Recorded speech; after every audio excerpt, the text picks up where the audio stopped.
Welcome to PeaceVision. We are, of course, a portal for positive change. And the man that's on with me right now is Mr. Positive, but you may know him as Mr. MTV, John Lack, as in the founder of MTV. Welcome to PeaceVision. Glad to be here. Looks like you might have gotten some trouble in the 80s. Are you currently broadcasting from a safe house somewhere? I am. I'm in a safe house in Los Angeles, Sherman Oaks. It's very safe. And they haven't found you yet, right? They have found me, but they've given me kind of like, a parole. So okay. I'm okay for a while. Okay. I'm sure there's tequila close by. There is 2 or 3 different kinds, actually. Okay, good. We got it covered. So everyone wants to know, how did this thing called MTV come to be? And this was your baby. So can you tell us, how did it come to be? Well, I'd always been a rock and roller. And so I was fascinated by music as a kid, like we all were, and grew up in the 50s and 60s when I was going to rock and roll shows that Alan Freed used to have at the Brooklyn Paramount. And for some reason, I got into the news business as a young man in college and graduate school and went down the news path. And I was running WCBS News Radio 88 in the mid-70s. And I got a call from Warner Communication, who was in the cable business, Warner Cable at the time, and they hired me as executive vice president of programming and marketing for this cable company. And my charge was pretty early on to develop specialized audience entertainment. Much like what had happened in the magazine business and in the radio business, television, because of the satellite broadcasting opportunities, was going to have a whole bunch of specialized channels. And I saw that early. And of course, one of the ones that was specialized that wasn't on television was music. And it assumed pretty quickly, in my mind, the format of a radio station, a video radio station. And I had seen in Europe for years that music was sold in Europe on television. There wasn't really much commercial radio in Europe. So an artist created a little video and got on a television talk show like Top of the Pops in London, played his song, and the next day he sold records at a record store. And so there were promotions. What role did Michael Nesmith of the Monkees have in that whole thing? He came to me with a pilot for something similar in 1980, which we put on Cube, which was this experimental cable system in Columbus, Ohio, and it tested very well. There was a VJ, like a DJ, and there were promotional clips in between. And we put it up to test it, and it off the charts. We knew it would be. So that gave us the impetus to say, okay, let's see if we can't develop this 24 hours a day. And we did. And that was the beginning of MTV philosophically anyway. And your background was as a radio guy, right? You ran WCBS radio. And was it your idea that, hey, why don't we get DJs, only call them VJs? What happened with that?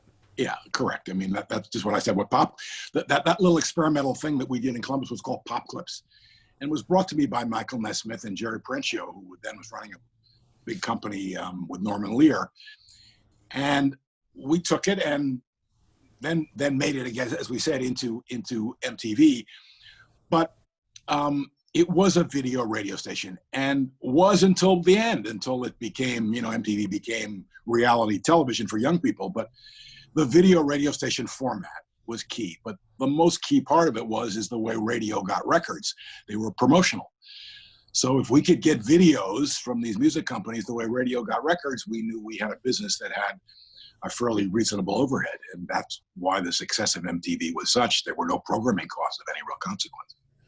And sitting back today, did you ever imagine the potential when you were just launching it of where it may have gone? Or did you feel that in any way? No, I just thought it would be a North American thing. I never realized it would be a worldwide phenomenon. Because remember, music by country is quite different all over the world. If you're listening to German music, you're not listening to American music the same way. So MTV struggled in the beginning internationally because of all the different cultures. But, the brand was so strong, and the need by young people for this kind of an outlet, even worldwide, became such a big deal that MTV is in, 150 countries today. And when you first had this idea, I mean, not that you just liked music and you saw a business model where you could get content virtually for free, but didn't you also see that young people didn't have a place on television? Correct.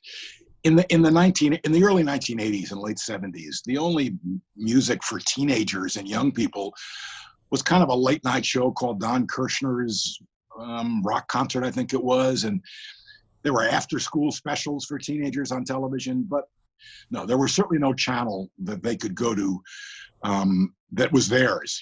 Theirs that their parents didn't want them to be in the same room with them. That's what MTV was in the early days. So yeah, that made a big difference. It was television that no one had ever seen before for young adults. And tell us about a guy by the name of John Malone and his seemingly dislike for sex, drugs, and rock and roll. John Malone then ran the biggest cable company in America. It was called TCI. Now it's been transformed into Liberty and a bunch of other assets he has. But he was headquartered in Denver, Colorado. And when I went to see him to sell him on the eye at MTV, he threw me out of his office.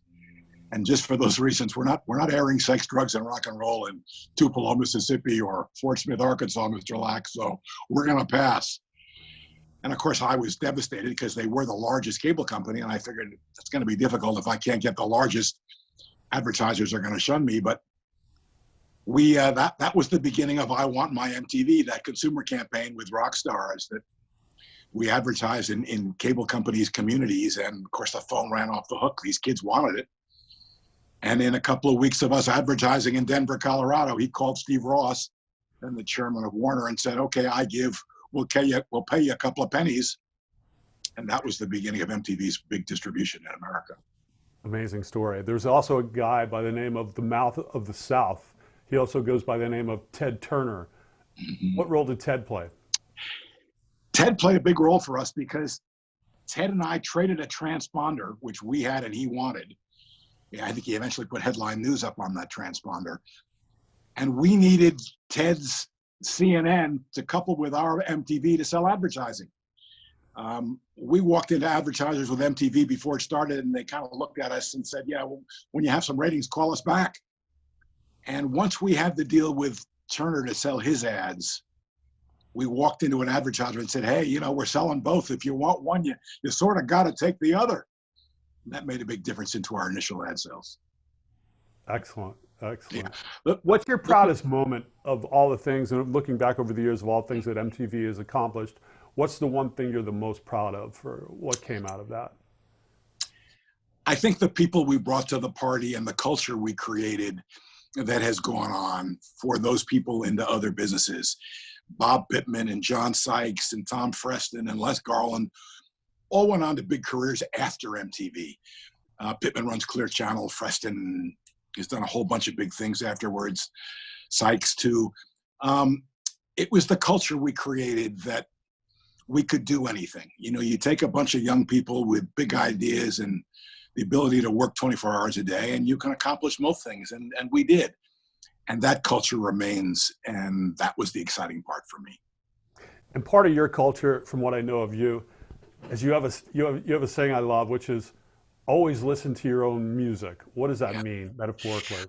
Everybody told us we were crazy. My best friend at the time told me that starting MTV would ruin my career and I should stay at CBS. And most everybody said we were crazy for one way or the other, or if we got it off the ground, it was going to fail. But we believed, and we know the power of music.